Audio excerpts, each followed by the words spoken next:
Hi, this is Ajay John, and it's quite long since I posted a video. So today's video isn't about cybersecurity, but it is a video requested by one of my friend, and the video is all about CPU and all those things. Now, what is a CPU? We might have all learned in our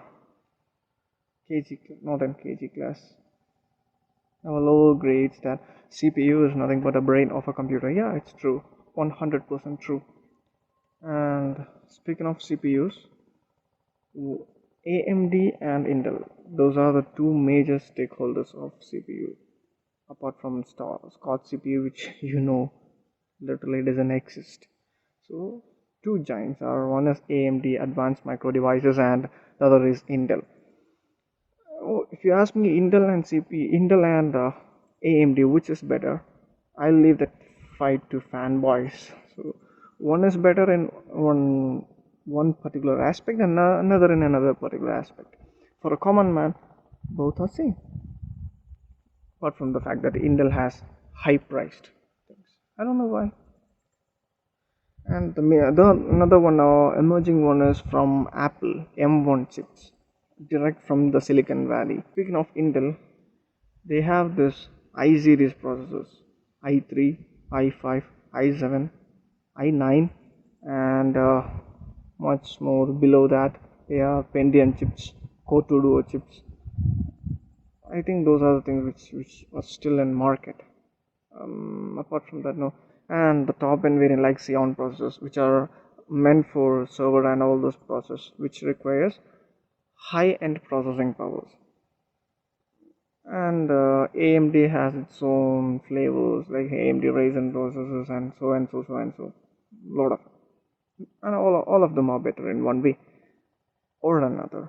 And Intel has this special thing called hyperthreading. Hyperthreading is nothing but they just have patent for their technology, which allows them to access all those cores of a CPU at the same time. That is not definitely the definition of hyperthreading, but to make people understand what it is, I would rather put it like that. Now, speaking of cores, you might have heard this like dual core, no, single core, dual core, quad core, hexa core, then deca core, core, like 18 core CPUs, 24 core CPUs. What exactly is core? Core is nothing but there is one CPU, and inside that CPU there is one thing called what we call whatever the stuff it is, which is processing all the informations. We call that as a core or a brain of a CPU is called core. Oh, all those old gen computers, they had this thing like single core processors, which yeah, did nothing but put a man on moon. We were able to do that with single core processors. Then now technology grew drastically. You and me, we all are using computers. So with a high end wide growth of technology, now we can do absolutely nothing or near to zero things with single core CPUs. Then there came dual core, quad core, and all those cores. Now you know what is core, brain of a CPU. And if you ask me which CPU has large number of cores, that's AMD Ultra A LTRA. That has 128 cores in it. That's a lot of things. Still, that can't do hyper-threading thing because that is patterned to Intel. The maximum number of cores Intel CPU has is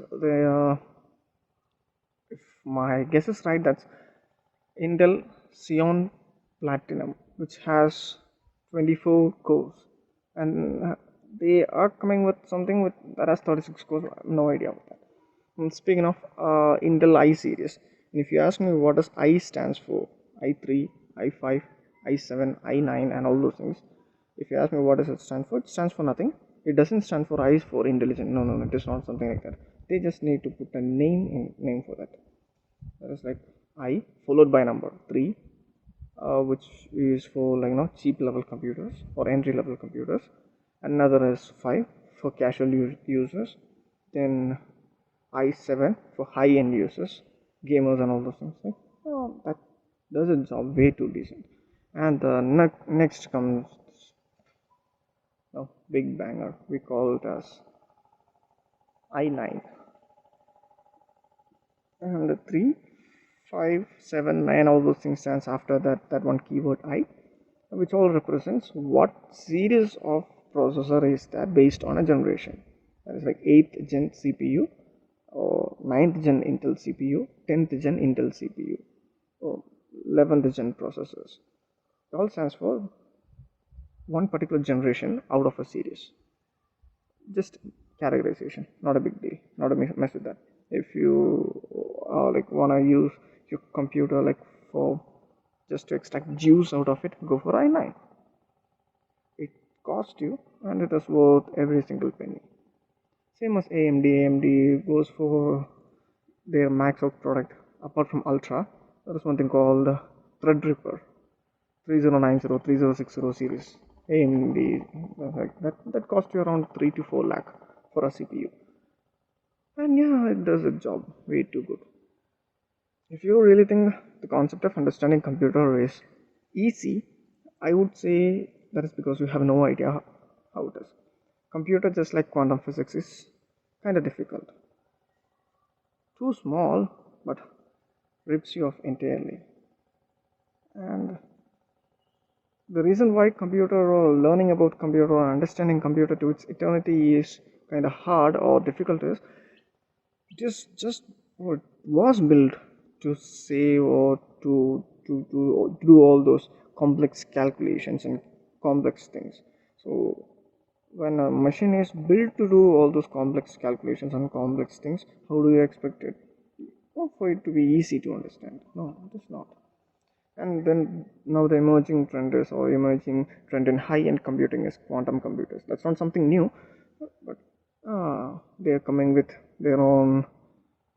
IBM has their own supercomputer and all those things. That literally changes the way how we see computer or look into computers. Apart from bits and bytes.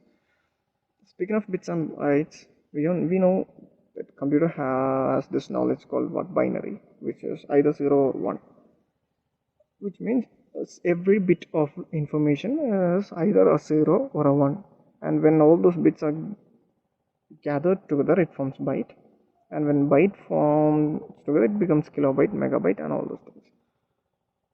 And now what quantum computer does is, quantum computer, as the name says, it has a superposition. That is, a bit can be 0 and 1 at the same time. Schrodinger's cat, yes, it can be 0, it can be 1 at the same time. And how that thing works is quantum physics. When quantum physics merges with computing, it becomes quantum computing. And not all companies are like success with their product. Great things takes time, and we all hope one day we'll have our own quantum computer which can do calculations in petaflops. That's a huge thing. And that's all about CPU. If you want to understand things a bit more in depth, you can post in comment section. Maybe I would take another video. I have no big work to do. I'm freak.